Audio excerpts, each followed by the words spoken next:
Èyí ni ètò Iri Owuro, níbi tí a ti ń yiri ọ̀rọ̀ Ọlọ́run wò láti lè dàgbà sókè nínú ẹ̀mí àti fún ìtọ́ni bí a ti ń jáde lọ lójoojúmọ́. Ìwé Bíbélì Àjùmọ tí a tẹ̀ jáde láti ọwọ́ àjọ ìwé mímọ́ Scripture Union Nigeria ni à ń lò. Bíbélì kíkà wa ní òwúrọ̀ yìí ni a ó rí nínú ìwé Jòhánù orí 3 ẹsẹ̀ 22 títí dé 24.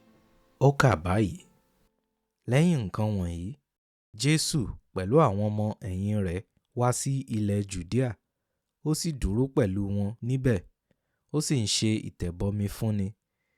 Jòhánù pẹ̀lú sì ń ṣe ìtẹ̀bọmi ní Ainoni ní agbègbè Sálímù, nítorí tí omi púpọ̀ wà níbẹ̀, wọ́n sì ń wá, a sì ń tẹ̀ wọ́n bomi, nítorí tí a kò tíì sọ Jòhánù sínú túbú. Nígbà náà ni ìyàn kan wà láàrin àwọn ọmọ ẹ̀yìn Jòhánù àti Júù kan nípa ti ìwẹ̀nù. Wọ́n sì tọ̀ Jòhánù wá, wọ́n sì wí fún un pé, Rábì, ẹni tí ó ti wà pẹ̀lú rẹ lókè odò Jọ́dánì, tí ìwọ ti jẹ́rìí rẹ̀ pé, wò ó, òun tẹ àwọn ènìyàn bọ omi, gbogbo ènìyàn sì ń tọ̀ ọ́ wá. Jòhánù dáhùn ó sì wí pé, ènìyàn kò lè rí nǹkan kan gbà bí kò ṣe pé a bá ti fún un láti ọ̀run wá. Ẹ̀yin fúnra yín jẹ́rìí mi pé mo wí pé èmi kì í ṣe Kristi náà, ṣùgbọ́n pé a rán mi síwájú rẹ̀. Ẹni tí ó bá ní ìyàwó ni ọkọ ìyàwó, ṣùgbọ́n ọ̀rẹ́ ọkọ ìyàwó tí ó dúró tí ó sì ń gbóhùn rẹ̀, ó ń yọ̀ gidigidi nítorí ohùn ọkọ ìyàwó. Nítorí náà ayọ̀ mi yìí di kíkún. Òun kò lè ṣàìmá pọ̀ sí i, ṣùgbọ́n èmi kò lè ṣàìmá rẹlẹ̀.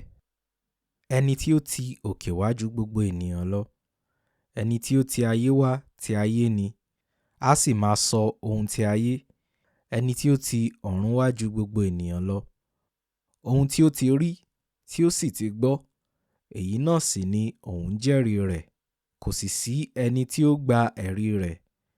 Ẹni tí ó gba ẹ̀rí rẹ̀ fi èdìdì dì í pé olóòtítọ́ ni Ọlọ́run, nítorí ẹni tí Ọlọ́run ti rán sọ ọ̀rọ̀ Ọlọ́run, nítorí tí Ọlọ́run fi ẹ̀mí fún un láìsí gbèdéke. Baba fẹ́ ọmọ, ó sì ti fi ohun gbogbo lé e lọ́wọ́. Ẹni tí ó bá gba ọmọ gbọ́, ó ní ìyè àìnípẹ̀kun. Ẹni tí kò bá sì gba ọmọ gbọ́ kì yóò rí ìyè, nítorí ìbínú Ọlọ́run bẹ lórí rẹ̀. Orí ọ̀rọ̀ Jesu Kristi, ọ̀nà kan ṣoṣo sí ìyè àìnípẹ̀kun. Ìṣẹ̀lẹ̀ tí ó wà ní ẹsẹ̀ 22 títí dé 26 jẹ́ ọ̀kan pàtàkì nínú àwọn ohun tí ó ń fa iṣẹ́ ìránṣẹ́ Kristẹni sẹ́yìn lóde òní. Owú àti ìlara láàrin àwọn ìránṣẹ́ tàbí ọmọ Ọlọ́run. Báwo ni ó ṣe máa ń rí ní ara rẹ nígbà tí o bá rí ẹni tí ó dàbí ẹni pé ó sàn jù ọ́ lọ nípa ti ẹ̀mí tàbí ti ara? Àwòkọ́ṣe rere wo ni a rí nínú ayé Jòhánù bí ó ṣe ṣẹ́gun owú àti ìlara ní ẹsẹ̀ 27 títí dé ẹsẹ̀ 30? Jòhánù mọ̀ pé Ọlọ́run ni orísun ohun gbogbo tí Jesu jẹ́. Ẹsẹ̀ 21 títí dé 24. Ewu wo ni ó wà nínú kí ènìyàn má gba òtítọ́ yìí gbọ́? Ẹsẹ̀ 35 títí dé 36. Àdúrà: jẹ́ kí n lè gbà ọ́ gbọ́ Olúwa, gẹ́gẹ́ bí ọ̀nà kan ṣoṣo sí ìyè àìnípẹ̀kun.